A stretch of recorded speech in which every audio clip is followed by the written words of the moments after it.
world of cable news screaming and social media echo chambers, it's easy to lose the signal in the noise. Every day, policy is debated, votes are cast, and your tax dollars are spent. We cut through the headlines to bring you the critical context you need, focusing on what's really going on in news and politics. Welcome to the Analytical Iowan Podcast. This is your daily dose of fact-driven politics. Let's analyze today's news. Here's Eric. And we are back here on the Analytical Iowan Podcast. It is Thursday, February 19th as I'm recording this. Now, we got a lot to talk about because there's always a lot to talk about.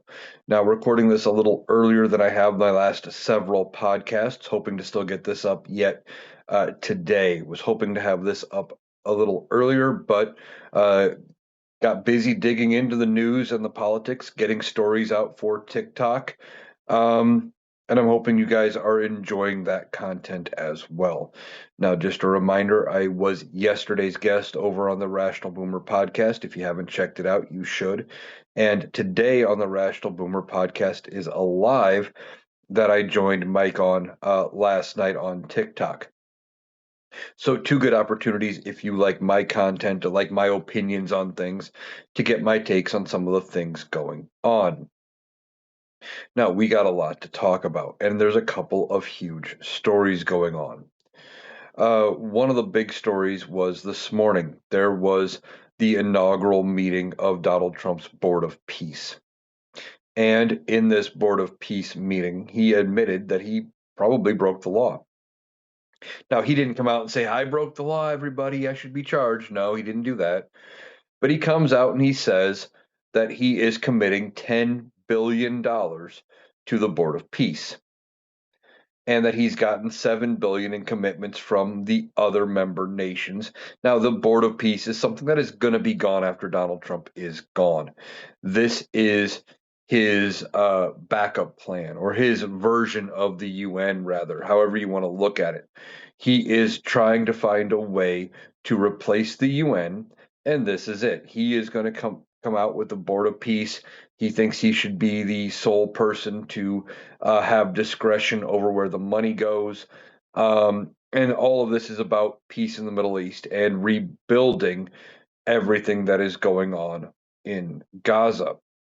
Now, he's been talking about Gaza for a while, about wanting to turn it into a resort and make it a luxury riverfront resort or seaside resort, something like that. And this is what Donald Trump thinks of. He's thinking about a grift and making himself some money.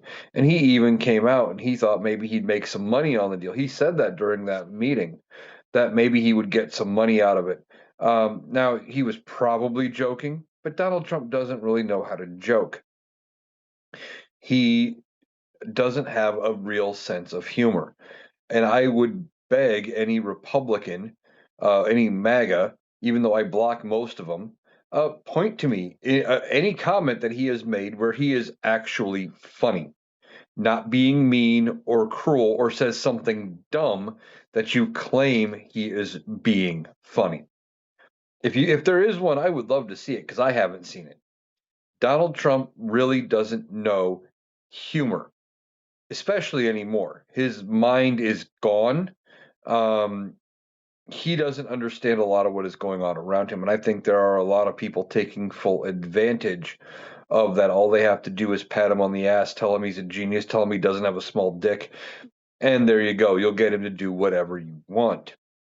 So he has this inaugural meeting of the Board of Peace, but doesn't really come up with any solutions to Gaza. And the ceasefire that they had, the peace treaty hasn't really been holding. And he's having the inaugural Board of Peace as he is making threats toward Iran. Now, he has been sending military to the area, and he is basically telling Iran they have 10 days to come to a nuclear deal that he is happy with, or he's going to bomb the shit out of them. Well, there's a couple things with this. And as with Donald Trump, he's missing points and nuance and doesn't understand what he's talking about. First of all, we had a peace deal with Iran. We did. And it involved Iran not getting nuclear weapons. It was signed by Barack Obama. Now, you said it didn't go far enough, or Donnie said it didn't go far enough, and he went ahead and pulled us out of it during his first administration, saying, "Well, we need a peace deal that's going to prevent Iran from getting weapons." Well, there was a deal. It prevented Iran from getting nuclear weapons and having nuclear capabilities, and it allowed for uh, observers. I think it was UN observers to go in and inspectors and making sure that they weren't, enriching uranium and making weapons. But what did Donald Trump do? He tore it up. Said, no, we're backing out of it. It's not a good deal. Why? Well, it wasn't because it wasn't a good deal or that it didn't do what we needed it to do. The whole reason Donald Trump wanted to back out of that deal was one thing and one thing only. Plain and simple, he did not like the fact that it had Barack Obama's name on it. Period. It was jealousy. Donald Trump is jealous of Barack Obama. He's jealous of the fact that Obama has gotten the Nobel Peace Prize. He's jealous of the fact that Obama is popular, that Obama won with more electoral votes than Donald Trump ever has. Um, all around, he is very jealous of Barack Obama. And when it comes down to it, that is going to be part of his undoing. Now, he is trying to play the tough guy, and he is going up against Iran. Now, Iran has come out before and said if they take aim at Donald Trump, they're not going to miss. And that may be true. That they may take aim at Donald Trump and they may ultimately end him. I don't know. But Donald Trump doesn't seem to be too worried about it, I guess.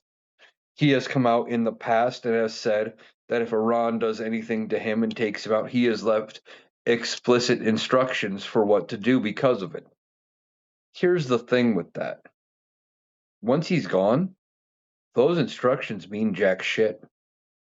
They don't mean a damn thing because the minute Donald Trump is gone, whether Iran gets him, whether the Big Mac gets him, whether he just doesn't wake up one morning, whether his own party removes him, the minute he is no longer president, any instructions he has left don't mean anything, and JD Vance gets to decide what happens next.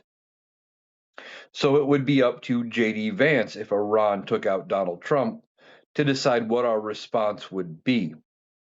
And it could be swift, it could be whatever Donald Trump had in mind, and it could be nothing. We don't know. We will have to see what JD does in that moment if it ends up being JD's decision. Now, I don't think Donald Trump has to worry as much about Iran as he does the Big Mac. I don't think Donald Trump is going to make it to the end of his term. I really don't.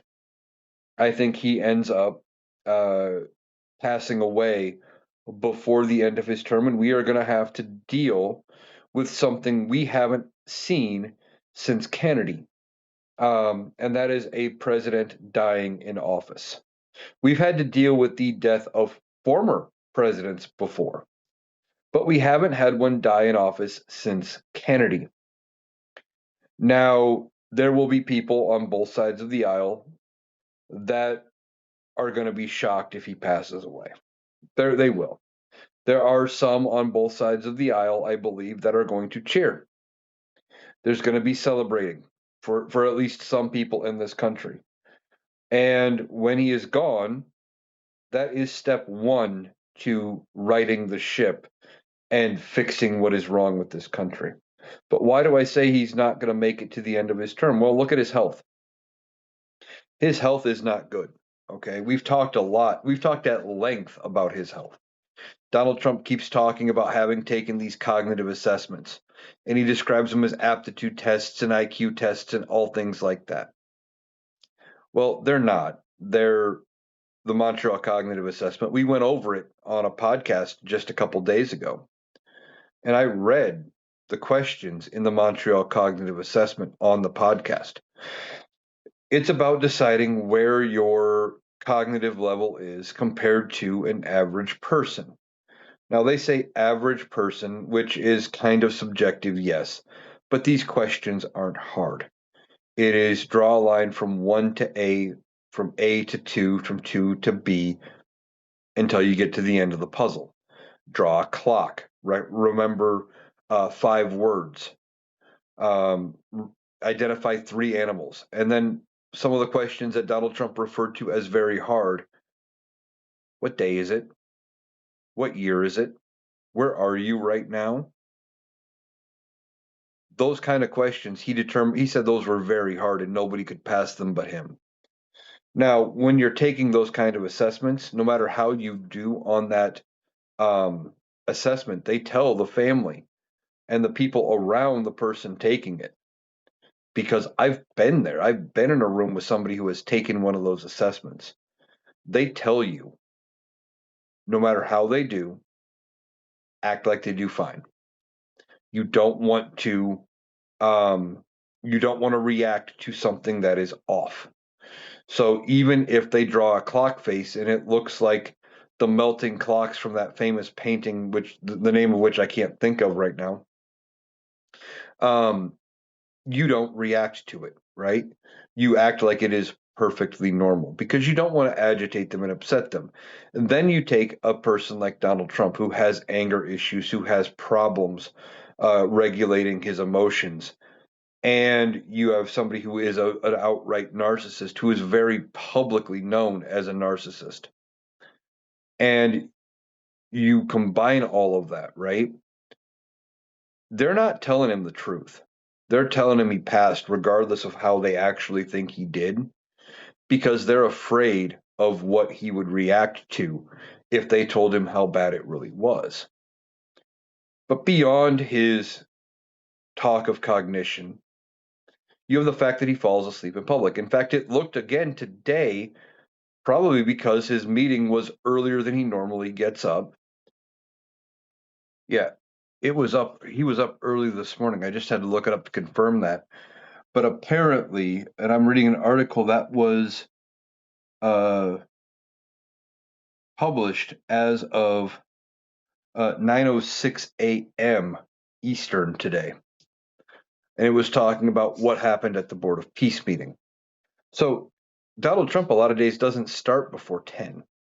So he appeared to doze at this Board of Peace meeting at one point. This isn't the first time he's appeared to fall asleep in public. Now, Donald Trump doesn't want us talking about his health. But he likes to brag about how good his health is. Now, I think he actually believes his health is every bit as good as he claims it is, that he is as fit as he was 20 years ago, that he can do things he did in his 20s. But I think the reality is, I think the people around him, and on some levels, whether he wants to admit it or not, Donald Trump himself knows what is going on with his health. Because I think the end is getting closer. Just by watching him, he reminds me of my grandfather. Now, my grandfather was nothing personality-wise like Donald Trump, but he would fall asleep at random times, and then he would wake himself up, and he would be back on whatever we were talking about when he dozed off, and he would chime back into the conversation, and we may have to backpedal back to whatever we were talking about.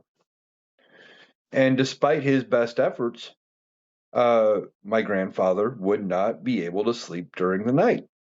And Donald Trump is doing that. He's sundown. Notice that they don't schedule a lot of events for him late in the evening. And today's Board of Peace is one of the few events that were scheduled ahead of about 11 a.m. They try to keep him on about an 11 a.m. to about 5 p.m. window. Now, either on TikTok or yesterday's podcast, I don't remember which, I speculated that Donald Trump may be on some kind of a medicine, some kind of focus medicine. And they're telling him it is aspirin because he has claimed that he takes 325 milligrams of aspirin daily, which is 4 times the recommended dose for people who they suspect might have heart problems. And he is claiming he is taking 4 times that dosage. Now, why would he take 4 times the dosage? Well, I think they are uh, putting him on something else. I don't think maybe he's not on aspirin, and maybe they're giving him like a once daily focus med. And I know people who are on those meds, and even on the extended release, the long acting ones, they usually worked about 8 hours.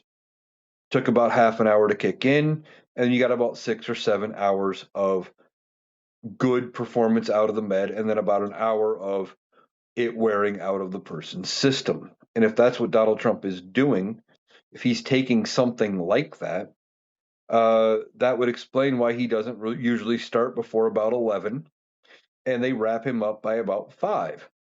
He gets up about 10, between 10 and 10:30. They give him his pill, tell him it's an aspirin. By 11, he's alert, he's kind of focused, he gets going. And then they wrap him up by about 5 to when the meds are wearing off. And then he goes back to sundowning. Now, I know that's all speculation on my part. There's nothing official saying that that's what's going on, but it makes sense. That's why he starts acting kind of squirrely after 5 o'clock, right? Now, I had those thoughts thinking about the State of the Union that is coming up next week. And with that State of the Union, it's scheduled for 7 p.m. So either they're going to have to start his day later and give him his med later, if this is what they're doing, or they're going to have to double dose him or something. They're probably going to have him hopped up on stuff. Now, Donald Trump's health has been on full display. And beyond that, he also sat down while he was in Georgia. He was on a podcast. Don't remember which one, doesn't entirely matter. But when they sat down and they filmed the podcast with where they were sitting, it was just looked like a card table or something.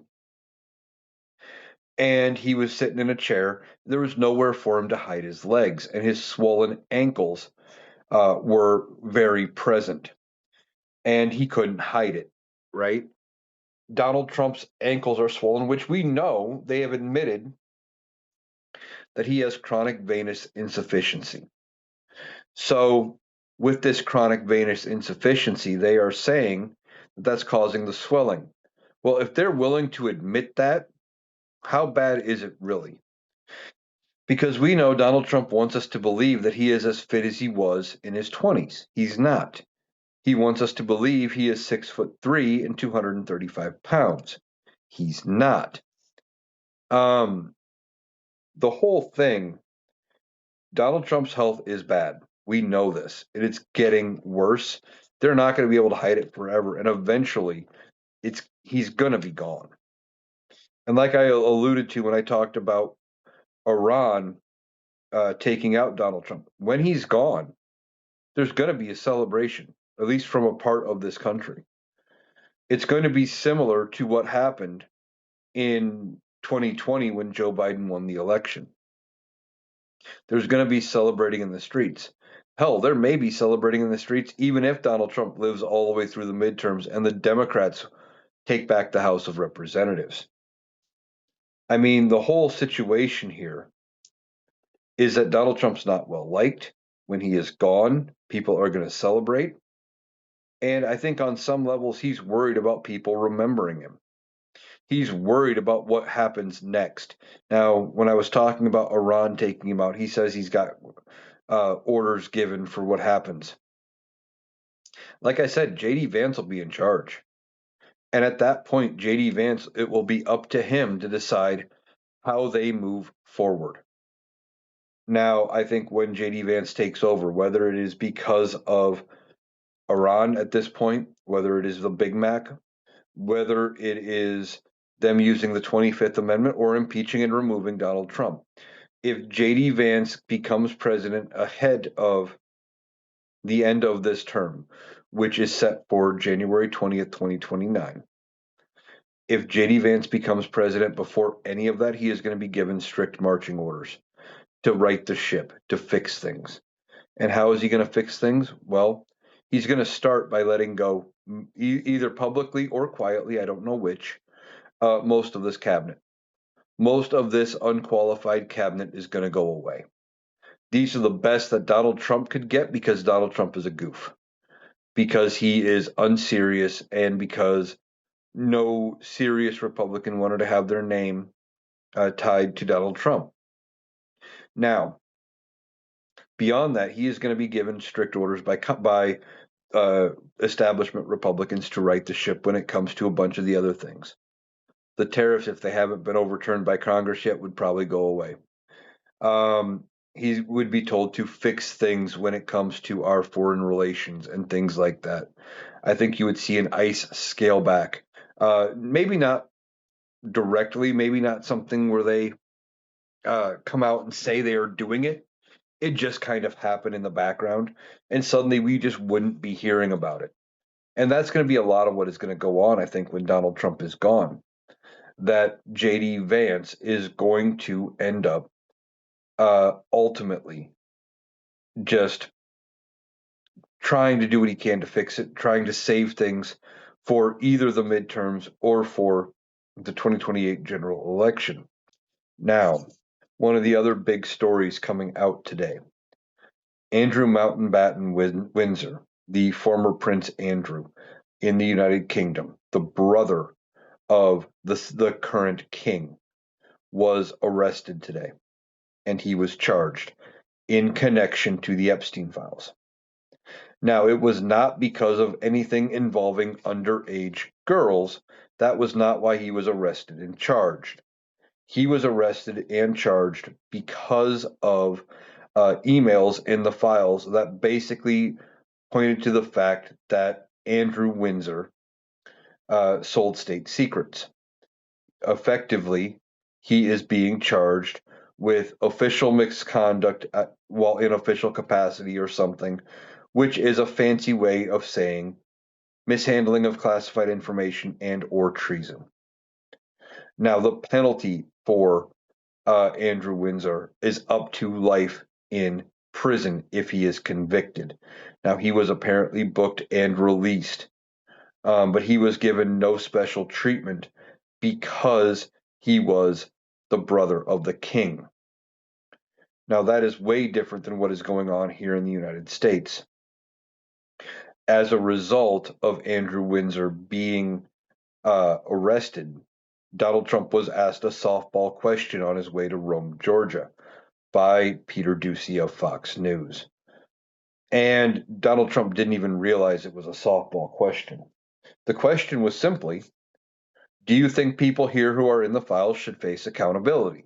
Something to that effect. Very simple, straightforward. The smart answer would be yes. And he comes out and goes, "Well, I'm kind of an expert on it. I've been exonerated, and I think it's sad. I think it's sad what's going on. A lot of people being talked about. Oh, it's so sad." And it sounds like he's guilty of stuff in there that he doesn't want to see the people he is connected with face any sort of accountability. So Donald Trump says he thinks it's sad that people are being held accountable. Makes it sound almost like he's in league with them, and he doesn't even realize what he's saying. I guarantee you, he doesn't have a clue as to how it sounded. And somewhere, an advisor or somebody who has been coaching him on this has their head in their hands going, Jesus fucking Christ, won't this guy shut up? Now, he was on his way to Rome, Georgia. And Donald Trump goes ahead and he's there to endorse a candidate, and he's stumping for Republicans, okay? He's stumping for these Republicans in order to helped them win a special election to fill Marjorie Taylor Greene's seat. Now, Marjorie Taylor Greene resigned from Congress, and now she's stumping for the Democrats. There is a chance that the Democrats could flip this seat. This is a must-win seat for Republicans. Why? Well, right now, Mike Johnson is sitting at 218 Republicans in the House of Representatives. You need 218 to have the majority and to keep the Speaker's chair. Now, if there are vacancies, that number goes down a little bit. But with a full House of Representatives, that is where you're at. Well, we are still waiting on word from Neil Dunn out of Florida if he is going to resign. We had heard he was going to retire this week, and that there was going to then have to be a special election to fill his seat and everything else like that. With that being said, if there is a special election to fill his seat, that would be potentially, and if all special elections that are currently out there would become Democratic, Mike Johnson would no longer be Speaker of the House. So Donald Trump showed up thinking, like he does, that only he can save it. Now, can he? I don't know. I don't know if he can save it or not. I don't think so. I don't think anything that he can say or do is going to make a difference, but this is a very Republican area. Now, how is this special election going to play out? Well, Georgia is a 50+1 state. You have to have 50% of the vote plus one. You have to have a majority winner. And there are like 20 Republicans running. Now, I've done this math before.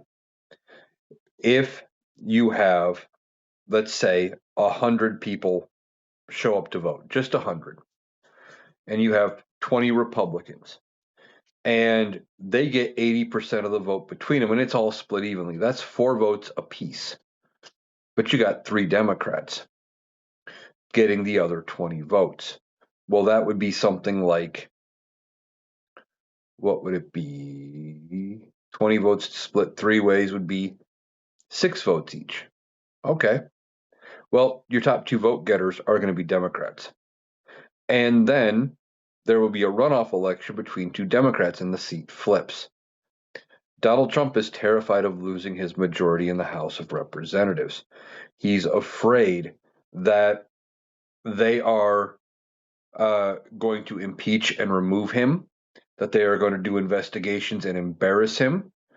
In fact, when he was talking in Rome, Georgia, he comes out and he says that they are going to fix it, basically talking about fixing mail-in voting, no mail-in voting for anybody except those that are actually disabled, those that are traveling. Oh, we're going to be very generous. If you're on vacation, you can early vote and you can vote by mail, and the military. But he doesn't have the authority to make those changes. He's just saying shit. But see, this is what he is trying to fix a problem that doesn't exist, and he is pre-setting the narrative for his base for when he loses. When they lose the midterms, he can say, "See, they cheated. I told you we were trying to fix it. They prevented me from fixing it. Those damn Democrats." All of that is going to be what he uses, right? He has to have an excuse. It's going to be somebody else's fault. Well, a while back, he said he was going to come out with an executive order a couple of weeks ago. He said if Congress didn't pass the SAVE Act, he was going to act by executive order. Well, he's done that before. He set out an executive order almost immediately after he became president, and a federal judge looked at it and said, "Yeah, we're not doing that. That's illegal," and blocked his entire executive order, permanently blocked it, said no. Well, he thinks he's got another line for another way to do the executive order and to make it happen. He doesn't. This is again about instilling fear, about trying to make it so that people don't vote because he's worried. He is very worried about the possible outcomes of him being a loser in the midterms. Now, what could happen if he loses the midterms? Well, beyond uh, just not being able to get any of his policy through. That's going to be one of the big things. He's not going to be able to do anything. He is going to have to work with Democrats, much like he did during the second half of his first term when Nancy Pelosi was Speaker of the House. And he's not going to like that. He thinks that Congress should just fall in line and do what he says. And with a Democratic controlled House of Representatives, that's not going to happen. Now, if he loses the House and the Senate, that's really not going to happen. And he is going to really have to spend 2 years working with Democrats, and he's not going to want to do that. Beyond that, he's worried about the investigations, the oversight hearings, all of that could happen and that will happen. That there would be a legitimate inquiry into the Epstein files. And I think what you would see out of the democratically run House Oversight Committee would be a full investigation, probably a select committee, something similar to what they did with the January 6th investigation, where they looked at everything. And it's going to be a lot of embarrassment for Donald Trump, and it's going to be a lot of embarrassment for people he is trying to protect. Beyond calling in not just Epstein, they're going to look into ICE. They're going to look into his attempt to sway this election with going after Georgia and the voter rolls, and saying things like we're going to have ICE at the polls, and Kristi Noem saying that they're going to make it so that only the right people vote. All of those things are going to be investigated. And it's going to be things that are going to get out in the public narrative that Donald Trump isn't going to be able to control. He likes being able to control the narrative and control the story. Now, beyond any and all of that, he is worried about being impeached a third time. Now, we've been talking a lot about the Republicans could impeach him. They could. They might not, but they could. But if the Democrats get control again, would they impeach him? Maybe. Now, here's the thing. The Democrats, they could impeach him every week because he's always committing impeachable offenses. The thing here with that is every time they hold an impeachment, every time they do something like that, it's setting the public narrative. It's having evidence. It's holding the trial. It's holding Republican feet to the fire and showing how corrupt this administration, this president is. Now, he's worried about being impeached 3, 4, 5 times, however many times the Democrats want to do it.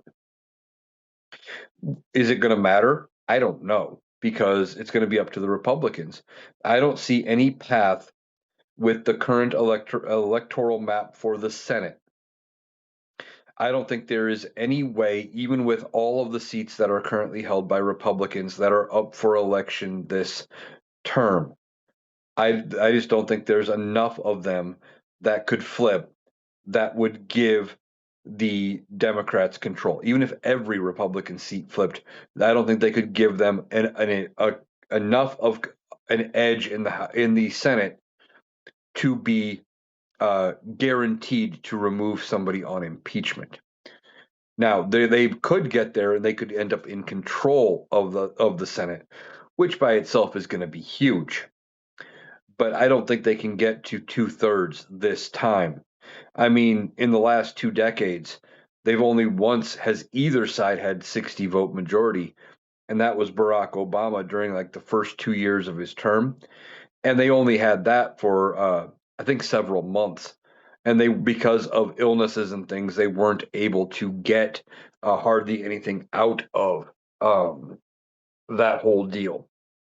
Now, Donald Trump is worried, though, that if the Democrats impeach him again, he's worried that the Republicans might not have a reason to save him this time.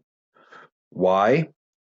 Because he doesn't have any value, right? He can't run for another election despite what he talks about running for a third term. There's nothing that would allow him to run for a third term short of changing the Constitution. Sure, he could try. And honestly, that's the best thing for the Democrats, I think, at this point.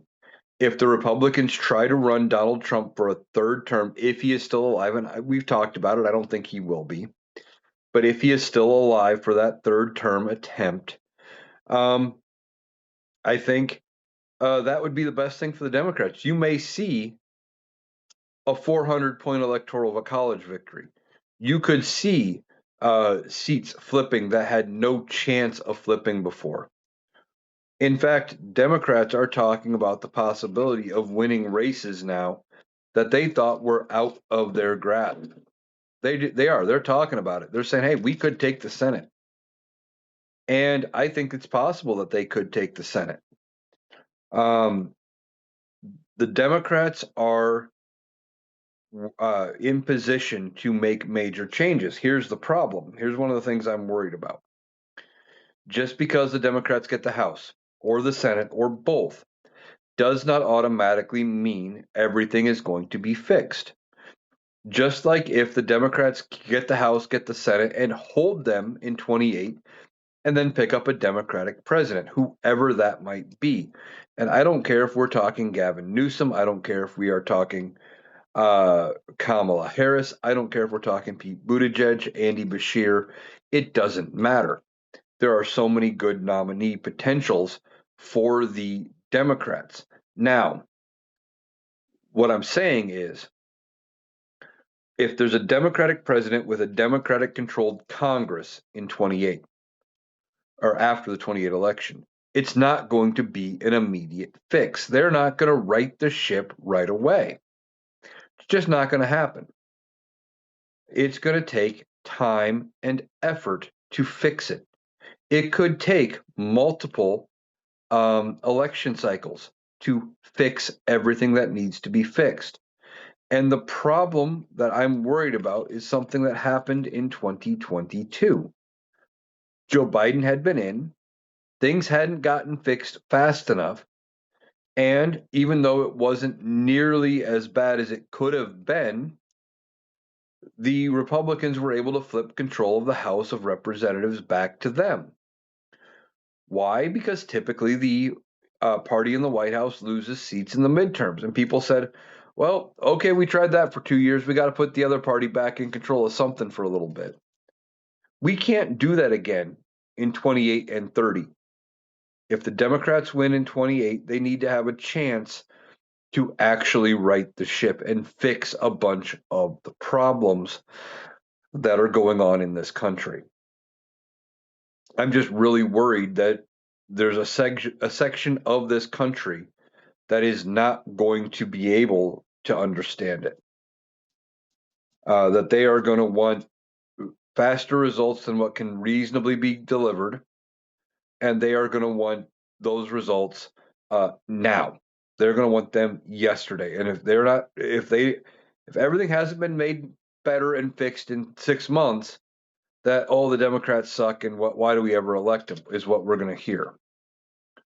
Now, when it comes to everything, we're just going to have to call out both sides. Both sides can be ineffective. And speaking of calling out both sides, I want to call out the Democrats for a little bit. I did a TikTok on this earlier. There is at least one group connected to the Democrats that is talking about policy and plans for 2028. And what they are talking about is something they are calling Project 2029. Now, I don't know what's in this supposed Project 2029, but this is my problem with Democrats. Democrats routinely shit the bed. And what I mean is they suck at messaging.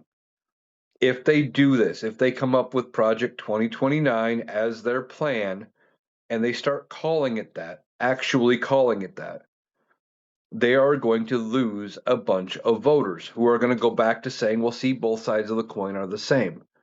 Because it sounds too similar to Project 2025, the thing we were warning them about that a lot of us didn't think we're actually going to be able to implement, but it was a wish list for conservatives. And by naming it so very close, this is a problem for Democrats. Democrats have a messaging problem. It's the same thing that happened with the Green New Deal. or with the defund the police. Defund the police is a perfect example of how the Democrats suck at messaging. When they say defund the police, what they mean is cut back police funding to a more reasonable level and take some of the weight off the police by setting up things like social workers that could be on call, therapists that could be on call, or things like that that could be maybe better respond to some of these situations where instead you have somebody going through some kind of mental episode of whatever they have going on, whether they're bipolar, they're schizophrenic, they're just having a down day, whatever might be going on with them. Maybe a counselor or a therapist may be a better option to talk them through whatever they're going through than the police. Because unfortunately, a big section of the police department, what they end up doing, how they end up dealing with things is, at gunpoint, right? They're like, okay, enough, calm down. They draw their weapon. They cuff them. Sometimes they get rough, and sometimes that's not what the person needs.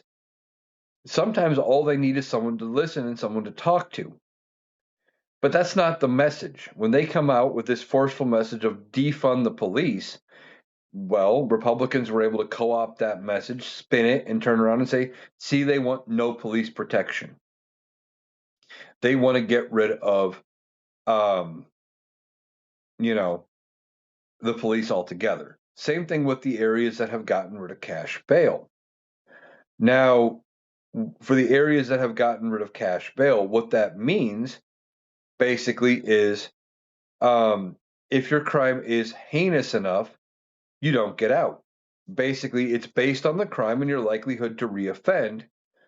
You're either you're getting out or you're not. They're not putting up pay this money, to get out of jail, because there's a large section of the country that ends up in problems with the law. Maybe it's not even anything.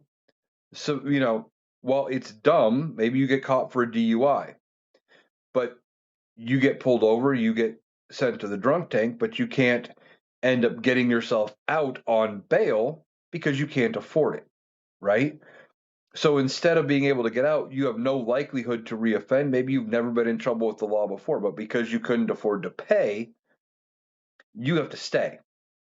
That's what they want to get rid of. But if it's your fourth or fifth DUI, no, you don't get out. Maybe you stay behind bars. It's based on that, not on your ability to pay a dollar amount. Because some people who would never reoffend can't afford to pay. But because they said we're just going to eliminate cash bail, even though those of us who were actually looking into it could understand what they were saying, the message was bad. And Democrats suck at messaging. And they have for a long time. This isn't anything new. One of the things the Republicans excel at is spinning a message and telling you that something is happening that isn't, or that something is a thing that it's not. For example, they came up with the death panels on Medicare or on Obamacare back when they passed Obamacare. What they were talking about wasn't a death panel, and what they were running around saying is, well, there are going to be panels that decide whether or not you get treatment. What they were actually talking about were panels that decided how much money Medicaid was willing to pay for certain treatment services. So if you went in to get an x-ray, for example, there would be a standard set by this panel, and that, okay, you needed an x-ray, but we're only paying, say, $85. I don't know what the number is, but that's it. We're paying 85. Doesn't matter that your hospital billed 110. We're covering you, but the hospital's only getting 85, whatever that number is. That's what they were doing, trying to help set some of the costs for Medicaid and Medicare. But see, the Republicans were able to spin it. Oh, look, they want to put these panels in. They're going to decide whether or not you have health care. Republicans have always been good at spinning a message. Democrats need to figure out how to do that, but calling their plan for the next presidency, Project 2029, definitely not the way to go. All right. Now, we've been talking a lot about how the media is not your friend, and they're not. Okay. Specifically, CBS, NBC, ABC, a lot of them, they have their problems. Now, a large section of people in this country showed ABC what can happen if you don't, for caving to this administration when they tried to fire Kimmel. And so many people canceled their Disney Plus subscription and things like that, that it was noticeable on Disney's bottom line. They said, fuck, we got to put him back on the air and hope to try to right this ship.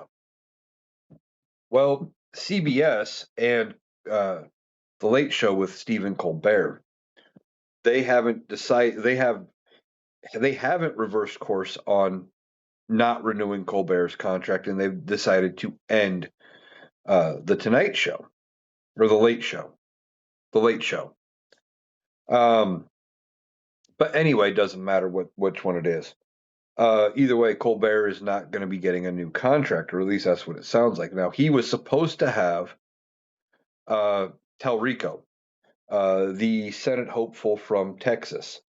I can't think of his first name but he was supposed to have Talrico on there. And they basically said, no, you can't do that and they basically cited the Fairness Doctrine. Now, the Fairness Doctrine, if you are not familiar with it, was this thing we used to have prior to Ronald Reagan that said if you had one side on and covered a political topic, you had to have the other side on and give both sides equal time. Now, what happened was Reagan got rid of that. But basically, they're saying, well, if you're going to have Talrico on, you'd have to have Jasmine Crockett on. And you would have to have Ken Paxton and the Republican on, James Cornyn. Basically, you'd have to have both sides on. And Colbert's like, no, not doing that. And they were worried about losing their ability. Like they were going to get in trouble with the FCC under Donald Trump. And they kind of caved there. Now, I've seen a lot of creators talking about this on TikTok. But the sticking point, or what I wanted to really cover, was the Republican response. And they come back with, and one of the things I'm seeing is, well, didn't Roseanne lose her TV show because she made a comment that people didn't like? Yeah, again, this is the Republicans. You guys aren't comparing apples to oranges. What happened with Roseanne and her getting fired from the Conners and her character, well, actually, she got fired. Her own show got canceled. They canceled Roseanne, and the rest of the cast got brought back for the Conners without her, and they killed off Roseanne in the first episode. And what happened was she made comments that they didn't like. A private company said these don't align with our values, and they removed her. That's fine. That's the free market doing what it wants. That is not censorship. That is not the government saying we don't like that. What is happening with the FCC and Colbert and some of the other news shows and stuff where they're having problems or they're deciding not to have certain guests on or whatever is because the FCC under Donald Trump, which is the government, is saying if you say things we don't like, we're going to mess with you. That is censorship. That is not free speech. That is not freedom of the press. Talking about the show Roseanne and what happened to Roseanne Barr, you are talking about a comedy show, a sitcom. You are not talking about a news program. These are two wildly different things. But see, this is what MAGA does. They do not understand nuance or anything like that. They don't see the subtle differences between the two. They look for something that looks vaguely similar to what they want to complain about and go, see, you guys do it too. It's censorship. No, it's not. When the whole thing with Roseanne happened, this was well before I was on social media, but I remember talking to somebody about it and I compared it to working for an employer because effectively, as an actress, that is what she was doing. But you go to your job, don't matter which company it is, pick a company, any major employer in this country, hell, even a couple small ones. And while you are on the clock, and I've had this conversation with people who have worked for me, while you are on the clock, the people paying your paycheck for that time frame while you are on the clock um, can decide what is acceptable and unacceptable speech. That is not the government telling you you can't say that. This is a business where you have agreed to work for. Now, in the case of Roseanne, they don't, in movie stars and things, they don't typically punch a time clock. How they get paid is they get paid by the project. Basically, as long as your show's ongoing, you get paid so much per episode or whatever. And because you are the face of a show, you are always representing that show. Now, if you were on and doing something for, um, well, I know there's EWTN. It's a very religious Catholic channel. I will use them as an example, right? If I had a show on there, and then they decided that on my off time, I was out giving interviews in bars, and they didn't like that, well, and they fired me. That's not the government, you know, controlling my or saying I can't have that speech. That is the employer saying you're not representing what we want as a brand. And that's what happened with Roseanne. But MAGA doesn't see that. They don't see that same nuance. Because they don't want to see it. They have a persecution thing where they think they have to be that they're always being persecuted because somehow it makes them closer to God or it makes them more religious or something. They're always convinced that they are being persecuted. Same thing when it comes to giving other people rights. For example, giving members of the LGBTQ community the right to get married with the Obergefell decision. They think it somehow takes something away from them and they are personally attacked. No, they're not. Now, the way they act on it, they act um, they like we said that their church must perform that wedding. No, it had nothing to do with whether or not any denomination or any faith performed any of the ceremonies. All it had to do with how they are treated under the law, which would mean spousal support benefits, you know, survivor benefits, being able to be claimed on insurance, getting the same uh, filing jointly tax return statuses, those kind of things. All of the things the government is part of. It had nothing to do with religion. But to look at the way they reacted to the Obergefell decision, you would think we were saying that their churches and their religious denominations had to start performing those ceremonies because they always have to be persecuted and they won't look for the nuance. They won't look for any sort of other explanation. If it fits the narrative for them that they are being persecuted, it's fine. And they will try to find a way to justify bad behavior on the part of somebody like Donald Trump and the FCC telling these news networks, don't put that person on. We don't want you giving them time to make it seem like it is okay and it's comparable to something else that they didn't agree with when they're not even close to the same. All right, that is going to do it for today's episode of the Analytical Iowan podcast. I want to thank you for taking the time to join me today. I hope you guys have a great day. I might do a live later tonight and do that for tomorrow's podcast. So keep an eye out for that. I want to thank you for taking the time to join me. I hope you have a great day, and I will be back tomorrow.